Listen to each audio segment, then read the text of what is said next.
Hey, so I've just had a watch of your opening video for the Riyadh shelter group. I have a few thoughts. One of those is that we should really focus on the fact that they are going to get more behavior change and longer lasting behavior change with positive reinforcement. I think a lot of times when it comes down to people who follow Cesar Millan and people who really like forceful training, aversive training, they're doing it because they see the outward results and they don't see that the dogs are stressed, fearful, anxious, and they don't understand the concept of tamping down the behavior to have it come out again later, probably in a worse way. So I think what I've found when I talk to people who use aversive training methods like that about why they do it, it's not because they want to hurt their dogs. It's because they see controlling the behavior as the healthy alternative. So a couple of key points I think are important to get across. One is that we need to focus on the simplicity. Two, I think focusing on the fact that science shows us that positive reinforcement gets us the most behavior change, the longest lasting behavior change. And that's what's going to get the dogs adopted and into homes. So all of these volunteers are here because they care that these dogs are homeless and they want to get them into homes.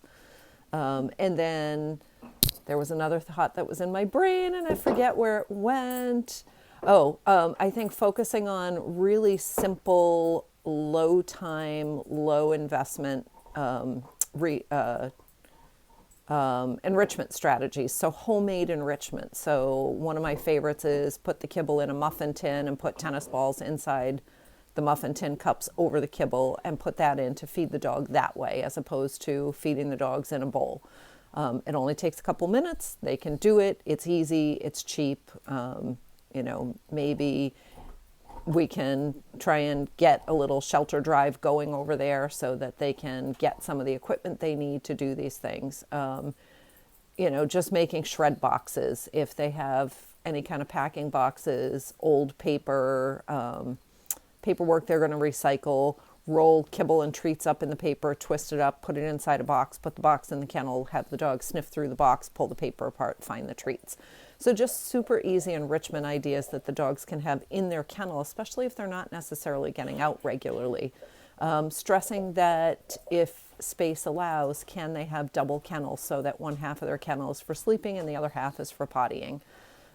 Anytime that's an option, what are the improvements that we can help them make that will help the dog's quality of life that aren't necessarily all behavior modification based, because the less stressed these dogs are in general, the easier they're going to be to work with, the less the volunteers are going to feel like they have to use aversive techniques to get their results that they want.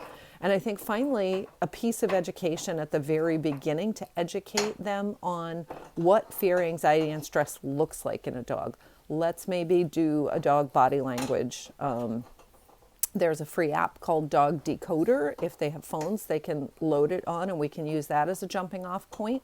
There's free material available online that we can download. Lily Chin has those fantastic drawings of looks like a little Boston Terrier with all the dog body language expressions.